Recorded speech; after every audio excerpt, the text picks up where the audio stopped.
Жер шары өте үлкен. Оның аумағында 252 мемлекет орналасыпты. Әрине, әр құрлықтағы сол мемлекеттерді не байланыстырады? Тілі де, діні де, мәдениеті мен ауа райы да әртүрлі мемлекеттердің ортақ байланысы бар ма?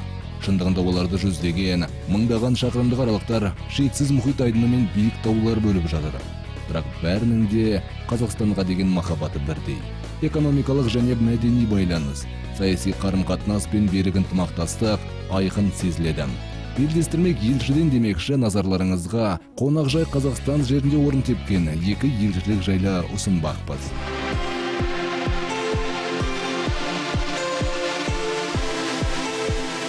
Венгрия орталық Еуропада орналасқан мемлекеттердің бірі.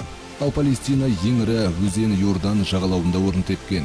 Осы екі елдің елшілігі бағдарлама аясында арадағы саяси, экономикалық және мәдени қарым-қатынастың қалай дамып жатқаны жайлы айтып беруге келісімін берген болатын.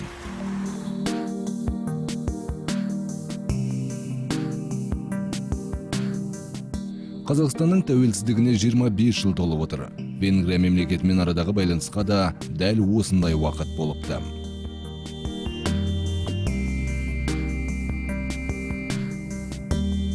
Өйткені Венгрия Республикасы Қазақстанның тәуелсіз ел атанғанын алғашқылардың бірі болып таныды. Біз озық 10 елдің қатарынан едік. Қателеспесем дипломатиялық байланысты 15-ші болып реттедік. Дунай бетіндегі райхан бақтары мен шіркеулер, термалды шипажайларға алып баратын алып көпірлер, мемлекеттің тек көрікті орындарының бірі ғана. Венгрия Еуропаның нағыз кіндігінде орналасқан. Ішкі құрлықта орын тепкен мемлекеттерден болғандықтан теңізге шығар тұзы жоқ. Украина, Румыния, Словакия, Сербия, Хорватия, Словения және Австрия секілді мемлекеттермен шектеседі. Бас қаласы Будапешт. Орта ғасырларда Венгрия ғұн патшалығы деп аталатын. Тіпті бұл туралы Нибелунг жайлы әндер атты романда да айтылады. Что касается нынешних отношений, то я обычно говорю, что между нашими странами намного больше. Әрине, арадағы қарым-қатынасқа келер болсам, әдетті сөзіммен танбаймын. Тек дипломатиялық байланыс қана емес, достығымыз одан да тереңде жатыр. Біріншіден біздің тарихымыз бір. Яғни қазақ халқы да, венгр халқы да көшпелі ел болған. Мүмкін көп адам біле бермейтін шығар. Қазіргі Венгрия елінің орналасқан жеріне біздің халық кейіннен қоныстанған. Бұған дейін Қазақстанның батыс бөлігін мекен еткен еді. Сонымен қатар 1300 жыл бұрын Қыпшақ тайпасы, көбісі олардың ғұндар деп атайды, Қатия ханның бастауымен Венгр жеріне келген болатын. Сол заманда біздің патша оларды қабылдай білді. Олар моңғол шапқыншылығынан қашқандар. Міне, сол ауып келген қыпшақтар бүгінгі күні Венгрияда жайғасқан. 200 мыңға жуық тайпа өкілдері бүгінде тілін ұмытса да, мінез құлқын сақтап қалған. Солардың құрметіне мемлекетте үлкен және кіші Кумания облыстары бар. Тіпті олардың арасында Қыпшақ ұйымы да жұмыс істейді. Мұнан бөлек еліміздегі 10 министрліктің екеуі Қыпшақ руынан, яғни экономика және ауыл шаруашылығы министрлері. Сол экономика министрі еліміздегі Қыпшақ ұйымының төрағасы.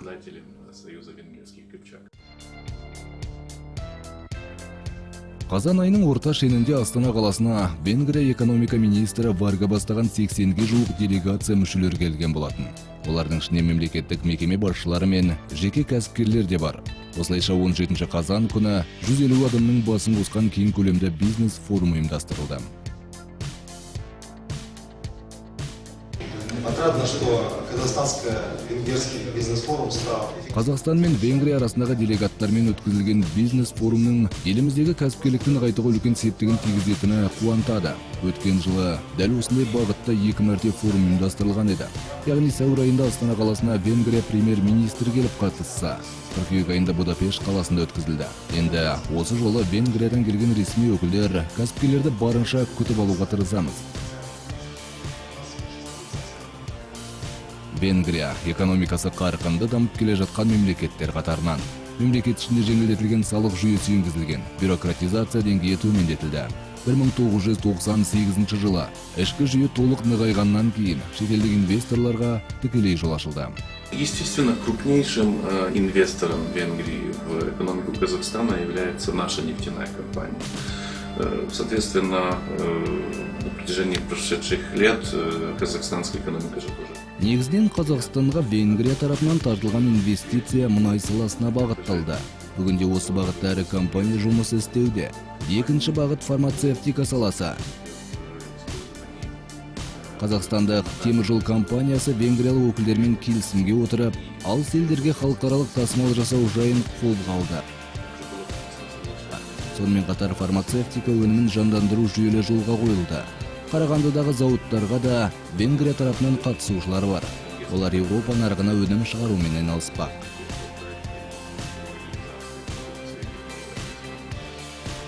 Венгрия елінде ауыл шаруашылық саласы жақсы дамыған. Сол себепті Қазақстандағы ауыл шаруашылық саласына өз тараптарынан инвестиция тартуды жоспарға қойып отыр. Хотел бы подчеркнуть, что все эти деньги будут использованы именно для развития. Осы бөлініп жатқан қаражат тұтастай Қазақстанның ауыл шаруашылығын көркейтуге салынады. Бұл жобаға венгриялық кәсіпкерлер қатыспақ. Өздерімен бірге венгр технологиясын ендіріп, ауыл шаруашылығы өнімдерін өңдеу, өсіру, логистикасын реттеу секілді мәселелерді қамтиды. Жалпы туристер арасында Венгрия мемлекеті тамаша орын саналады. Архитектуралық нысандар тұмса табиғатпен керемет үйлесім тапқан. Ал 100-ден аса термалды бастаулар адам денсаулығына шипа береді. Таушаңғы демалыс орны мен орталық Еуропа төріндегі Балатон көлінің жағажайы демалушыларды жылдың қай кезінде болмасын күтіп алуға дайын. Қыс болсын, жаз болсын. Тұмса табиғат дәмді асхана мен шарабы, әсерлі әннен бөлек мемлекетте көрікті орындар да көп. 1260 галерея, мұражайлар мен көрмелер бар. Олардың 225-і Будапешт қаласында. Сол себепті зиялы қауым арасында аталмыш қала маңызға ие. С точки зрения Венгрии, для нас, для венгерской экономики, наш входной туризм чрезвычайно важен. Негізінде венгр экономикасы мен ішкі туризмді насихаттау Венгрия үшін біз үшін басты мақсаттардың бірі. Жыл өткен сайын осы салалар салмақты дамып келеді. Соңғы жылдары келушілердің саны артып жатқандығында ерекше айта кетсем. Қазақстан тамаша табиғат пен демалыс орындарына өте бай мемлекет. Жай ғана жер аумағынан салыстыратын болсақ, Қазақстан тұтас батыс Еуропаның орналасқан бөлігін алады. Париж қаласынан Лиссабонға, Лондоннан Римге дейінгі аралықта. Осындай ұлан-ғайыр атыраптың өзінен тамашалайтын орындар табу қиын емес. Сол себепті Қазақстанның туризм саласını жаңғырту керек. Алдағы экспо соған түрткі болар деген сенімдемін. Біз бұл көрмеге тек өз өндірісімізді көрсетіп қана қоймай, шетелдік қонақтардың бұдан кейінде жаппай ағылуына түрткі болсақ дейміз. Қазақстанның экономикасы күн өткен сайын өсіп келеді. Осындайда бұл елге сенімді серіктестер мен табысты инвесторлар ауадай қажет ақ. Үкімет тарапынан үлкен мүмкіндіктер жасалынып жатқанда, Қазақстанның көркеюіне атсалысатын іскер жандарға есік ашық емес пе? Хотел бы несколько слов сказать о инвестиционном потенциале Казахстана. Қазақстанның инвестициялық мүмкіндігі жайлап бірер ауыз сөз айтқым келіп отыр. Сондай-ақ соңғы жылдары шетелдік әріптестермен қарым-қатынас жайына да тоқтала кетсем. Соңғы 11 жыл көлемінде Қазақстан қарқынды жұмыс істеу барысында екі жақты келісімдер мен ортақ байланыс нәтижесінде 222 миллиард ақш доллары мөлшерінде инвестиция тартылды. Бұдан әрі инвест климатты жақсарту жобалары жүзеге асырылып жатыр. Мемлекет тарапынан инвесторларды қолдау құжаты әзірленіп, инвестициялық субсидия бөлу мәселелері де жобаланған. Заң жүзінде жеңілдіктер көрсетіліп, салық мәселесі ыңғайластырылған. Әрине мұның бәрі ел экономикасының өрлеуіне ниеттелген игі істер. Бүгінде венгриялық инвесторлар Қазақстанның экономикалық өміріне белсенді атсалысып келеді. Мұнан бөлек қазақстандық кәсіпкерлер де Венгрия республикасында жақсы нәтижеге ие. Я знаю, что у Казахстана есть примеры сотрудничества именно инвестиционного. Қазақстанның шетелдік, соның ішінде еуропалық инвесторлармен тығыз байланысты екендігінен хабарым бар. Менің ойымша Венгрия мемлекеті де қазақстандық инвестиция көзіне өзіндік үлес қоса алатын тамаша әріптес. Оның үстіне Қазақстан Республикасы Венгрия үшін Азия төріне шығатын есік саналса, Венгрия мемлекеті Қазақстанның Еуропа нарығына өнімін экспорттай алатын көпір бола алады. Қазақстан өте қонақжай халық. Үкіметіміз шетелдік туристердің, қонақтардың мемлекетке келе отырып, өздерін өз үйлеріндегідей жағдайда сезінсін деп бар жағдайды жасап отыр. С июля прошедшего года венгерские граждане имеют возможность въезда без виз сроком до 15. Өткен жылдың маусым айынан венгриялықтар үшін үлкен жеңілдіктер жасалынған, яғни 15 күнге визасыз мемлекетке кіруге. Осы мүмкіндікті келер жылдың 1 қаңтарынан үкіметіміз 30 күнге созуды жоспарлап отыр. Маған қатты ұнағаны Қазақстан халқының қонақ жайлылығы, екіншіден кеңпейілділігі. Қайда қонаққа барсаң да дастарханда молынан жаяды. Тіпті дастархан бетінде тиын тастарлық орын болмайды. Міне мұның бәрі қазақстандықтардың жылы көзқарасы мен адамгершілік қасиетін айқындайды. Қазақстандағы Венгрия елшілігінің қызметкерлері өздерін туған жерлерінде жүргендей сезінетіндігін айтып, ризашылықтарын білдіруде. Шындығында Астана қаласы жанға жайлы мекендердің бірі. Мұнда кей адамдар қызметтік бабымен, тағдырдың жазуымен қоныстанып жатады. Я вырос в комнате, где всегда была работа моей мамы, которая на выставке в Будапеште увидела работу Евгении Сидоркина и настолько понравилось. Менің бөлмемде ылғи да анамның суреті ілініп тұратын. Кейіннен Евгений Сидоркиннің сурет көрмесінен сол тамаша кескінді тамашаладым. Кейіннен өсе келе сол туындыны автор салғанын білдім. Ол сонымен қатар көшпенділер тіршілігінде бейнелепті. Кейіннен араға 10 жыл салып, мен Қазақстандағы өкілетті елші қызметіне тағайындалдым. Содан бері өз кеңсеме марапат қағаздары ілінген тұсқа анамның картинасын іліп қойдым. Шындығында әлгі суретті салған автордың туындысы менің көңілімнен шыққан, қатты ұнады.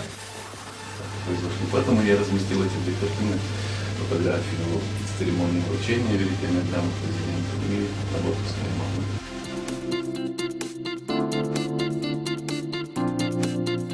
Палестина. Көптеген жан үшін бұл қасиетті мекен. Тіпті діннен хабары жоқ жандардың өзі бұл мемлекетті жай ғана картадағы кескін деп емес, ерекше маңызы бар аймақ деп біледі. Шындығында бұл өңір адамзаттың мәдени тал бесігі. Мұнда әлемнің түкпір-түкпірінен тарихшылар мен археологтар арнайы ат басын бұрып жатады. Әртүрлі ағым өкілдері де келіп, өздерінің киелі орындарына зиярат етеді.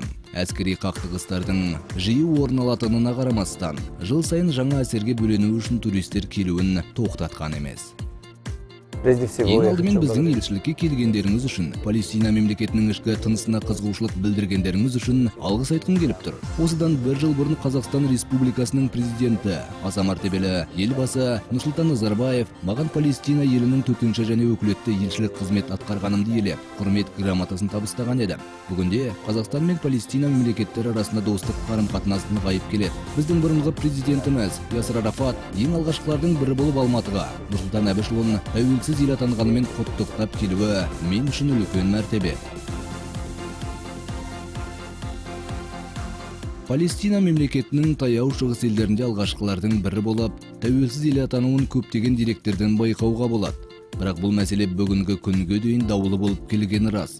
Дей тұрғанымен 2015 жылдың қыркүйек айында Біріккен ұлттар ұйымына енетін 193 мемлекеттің 136-сы тәуелсіз ел деп таныды. Палестина мемлекетінің алып жатқан аумағы Йордан өзенінің батыс бөлігінен басталып, Газа секторына дейінгі аралықты қамтиды.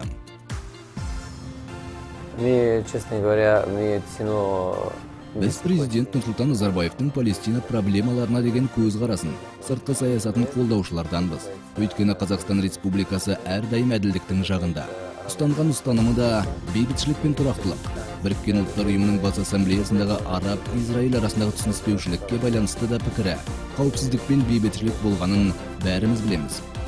Қазақстан Республикасы мен Палестина мемлекетінің арасындағы дипломатиялық байланыс 1992 жылдың 6 сәуірінен бастау алады. 1993 жылы елшіліктер қызметі жанданды. Дей тұрғанымен екі ел арасындағы қарым-қатынас ресми келісімнен бұрын пайда болған еді.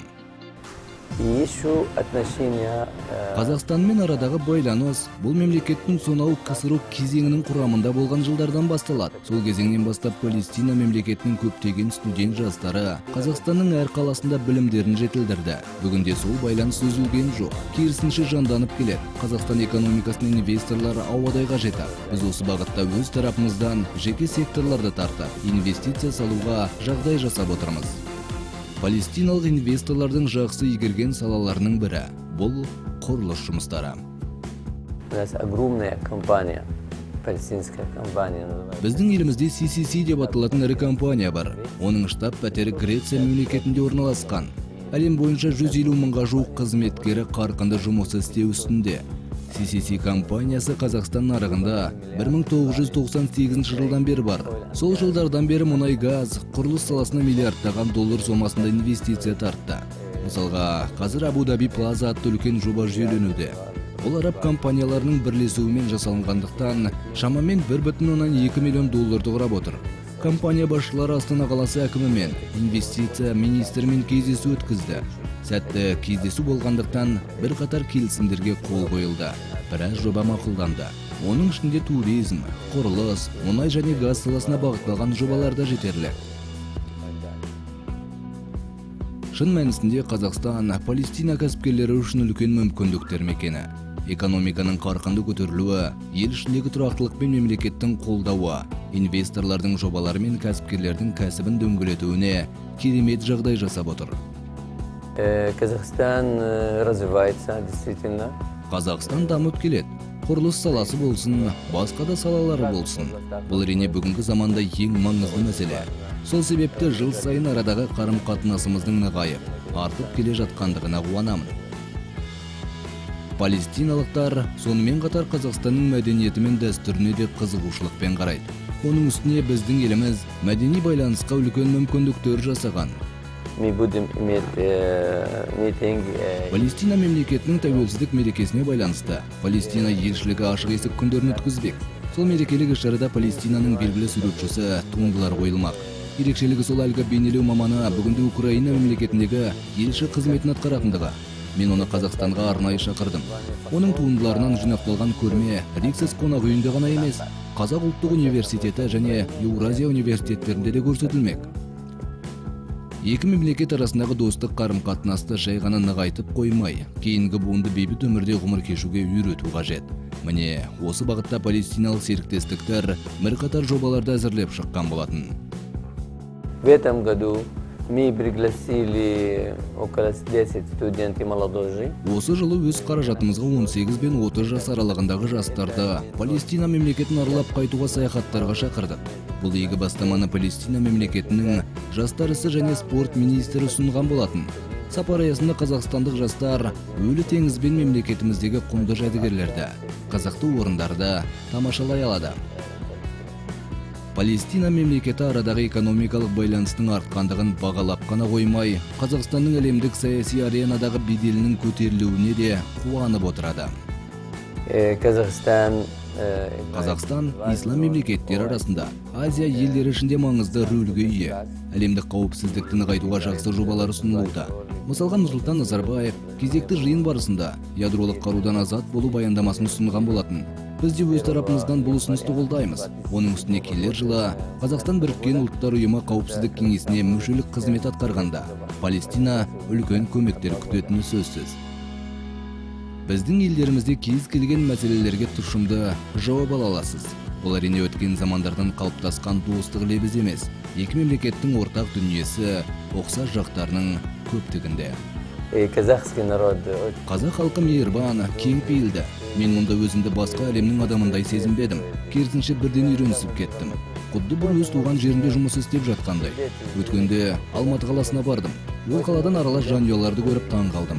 Одан бөлек осы мемлекетте білім алған палестиналық студенттер де осында отбасын құрып, осы елдің азаматы атанған. Сол себепті бізді ортақ мүдде, бір мақсат байланыстырады. Жарқын болашағымыз бүгіннен басталады емес пе? Осы бағытта Қазақстан сенімді қадам басып келеді. Өйткені мемлекеттің адал достары мен сенімді серіктестері, дана кеңесшілері бар. Нужно сказать, что тот процесс развития, через который вы прошли за 20 лет. Шынын айтқанда 25 жылдық тәуелсіз ел атанған жылдарда Қазақстанның бағындырған белестері өте көп.